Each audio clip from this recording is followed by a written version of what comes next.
Hi, ich bin's wieder, Fabiana von Einfach Backen. Und wie ihr seht, wir sind in der Weihnachtsbackstube von Einfach Backen. Und ich freue mich, heute mit euch Weihnachtsplätzchen backen zu dürfen. Ich bin aber nicht die Einzige, die Weihnachtsplätzchen backen darf. Wir haben nämlich auch einen eigenen Weihnachtsbackkurs mit der lieben Franzi. Und sie zeigt euch ganz tolle Weihnachtsrezepte, die ihr auch zu Hause einfach nachbacken könnt. Wenn ihr also Lust habt, dann klickt oben rechts auf den Button und ihr kommt direkt zum Kurs. Außerdem könnt ihr dieses tolle Weihnachtsrezepteheft gewinnen. Was ihr dafür tun müsst, ganz einfach, kommentiert unter diesem Video. Wir verlosen insgesamt 10 Stück davon. Und wenn ihr nicht nur Lust habt auf Weihnachtsrezepte, sondern auch auf ganz einfache Rezepte, die ihr zu Hause nachbacken könnt, dann vergesst nicht, unseren Kanal zu abonnieren und am besten aktiviert ihr auch noch die Glocke. Dann werdet ihr nämlich benachrichtigt, sobald ein Video online geht. So, und jetzt geht's los. Wir backen heute zusammen Granatsplitter.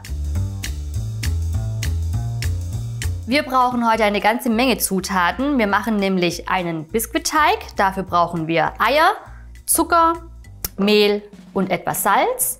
Dann machen wir noch einen Mürbteig. Dafür brauchen wir Zucker, Mehl, Butter und etwas Wasser. Eine Buttercreme machen wir auch noch. Dafür natürlich Butter, Milch, Schokopuddingpulver und Zucker. Und für die Glasur obendrauf Zartbitterkuvertüre, etwas Kokosöl und wer mag, etwas Rum. Wir starten mit unserem Pudding für die Buttercreme, damit er genug Zeit hat, um abzukühlen. Dafür gebe ich den Zucker hier zum Puddingpulver und 3 bis 4 Esslöffel Milch. Dann rühre ich das Ganze glatt.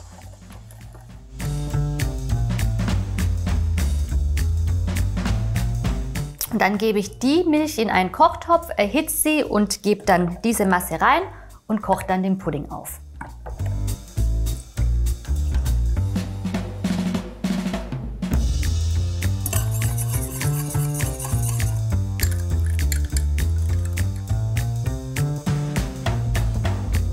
Der Pudding ist fertig aufgekocht, da habe ich schon Frischhaltefolie drauf gegeben, damit er keine Haut bildet.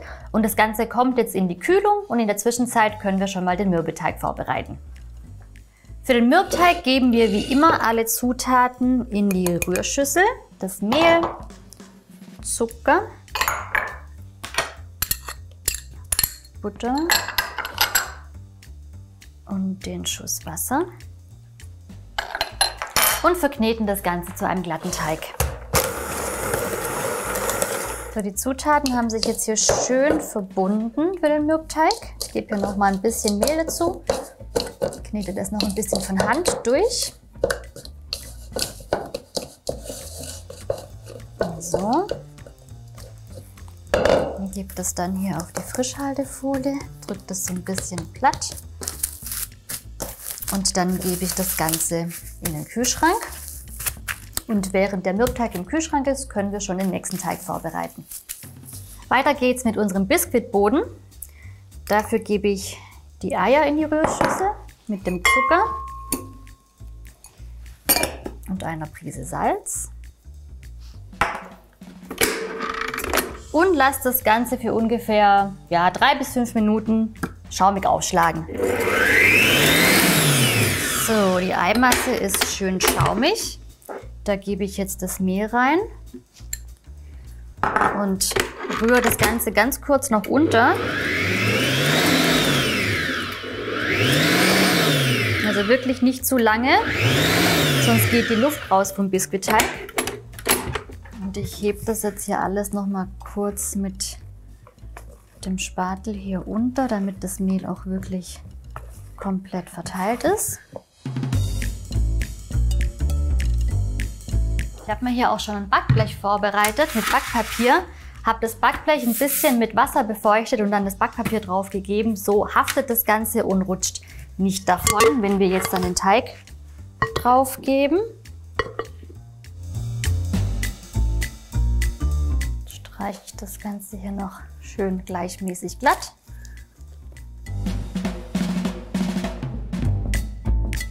Den Backofen habe ich schon auf 180 Grad Ober- und Unterhitze vorgeheizt und da kommt das Ganze jetzt für etwa 15 Minuten rein. So, während der Biskuit im Backofen vor sich hin backt, können wir schon mal unsere Mürbeteigkekse vorbereiten. Der Mürbeteig, ja, war jetzt so ungefähr eine halbe Stunde im Kühlschrank. Und den rolle ich jetzt gleichmäßig aus.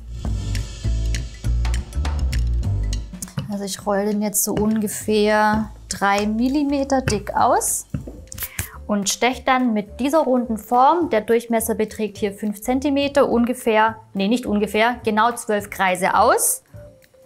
Und falls ihr keine runde Ausstecherform habt, dann könnt ihr euch auch so einen Kreis aus Pappe zuschneiden und einfach auf den Teig legen und mit einem Messer drumherum schneiden. Oder ein kleines Glas nehmen, ein Schnapsglas oder so, wenn es vom Umfang her passt, vom Durchmesser. Das klappt damit auch ganz gut.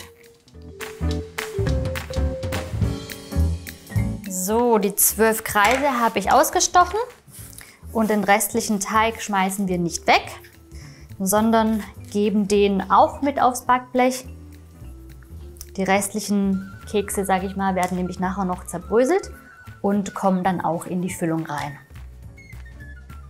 Hier dann darauf achten, dass die Kekse auch ungefähr die gleiche Höhe haben, damit sie auch gleichzeitig durchbacken.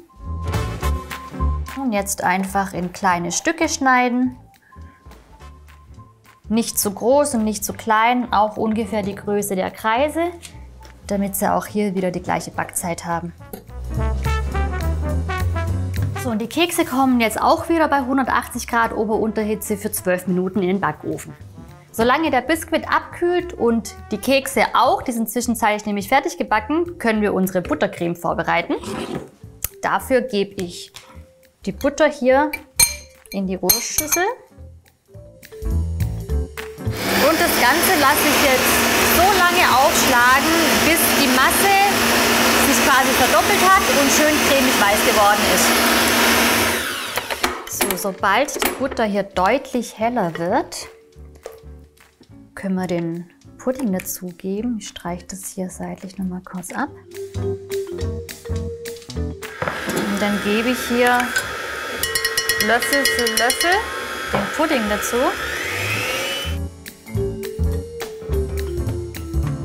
Achtet hier drauf vor allem, dass der Pudding Raumtemperatur hat, also ungefähr so warm wie die Butter, sonst verbinden sich die beiden Komponenten nicht miteinander.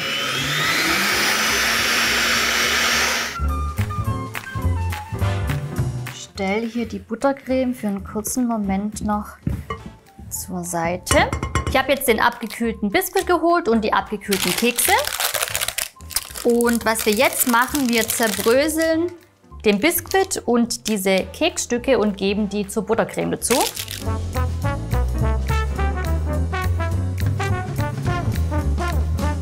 Der Biskuit ist bereits in der Buttercreme oder auf der Buttercreme drauf.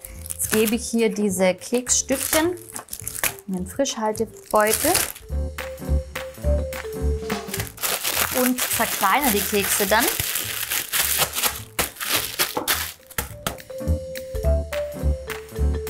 Und dann kommen die hier auch zur Masse dazu.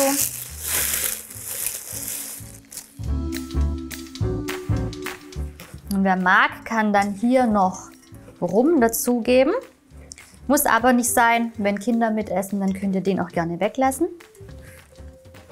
Wir machen aber ein bisschen davon rein. Also bis die Kekse und der Biskuit sich schön mit der Creme hier verbunden haben. Zu einer gleichmäßigen Masse. Weiter geht's mit dem nächsten Schritt. Ich nehme mir jetzt hier unsere runden Kekse und packe mir jetzt mit einem Teelöffel hier von der Creme was drauf. Drückt das hier auch schön fest. Ja, so dass ja, so kleine Gipfel oder Häufchen entstehen. Na, wer will, kann vielleicht auch hier mit der Hand ein bisschen nachhelfen. Ich glaube, das ist tatsächlich einfacher.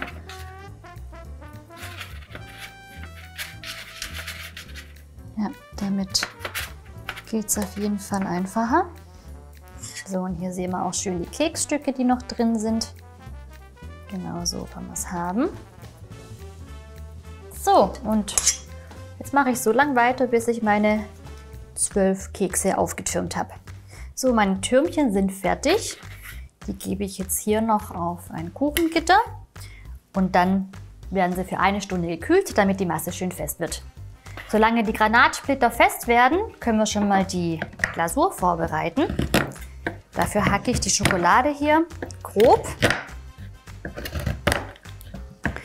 und gebe dann 2/3 davon in den Topf und schmelze das Ganze über dem Wasserbad. Die geschmolzene Schokolade gebe ich jetzt hier auf das restliche Drittel der Schokolade drauf. Und dann vermenge ich das so lange miteinander, bis das restliche Drittel der Schokolade auch geschmolzen ist.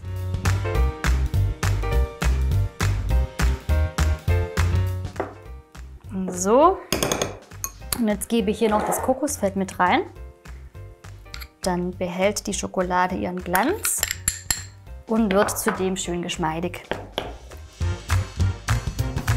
So, Schokolade ist bereit und unsere Kekse sind auch schön fest geworden. Das heißt, wir können sie jetzt hier mit der Schokolade bestreichen. Ihr könnt die Granatsplitter auch einfach ins Kühlfach geben für eine halbe Stunde, dann werden sie so richtig fest und dann lassen sie sich sogar noch besser bestreichen. So, also trotz hohem Zeitaufwand hier lohnen sich die Plätzchen auf jeden Fall. Die sind geschmacklich nämlich wirklich top. Ich habe vorhin schon ein kleines bisschen genascht.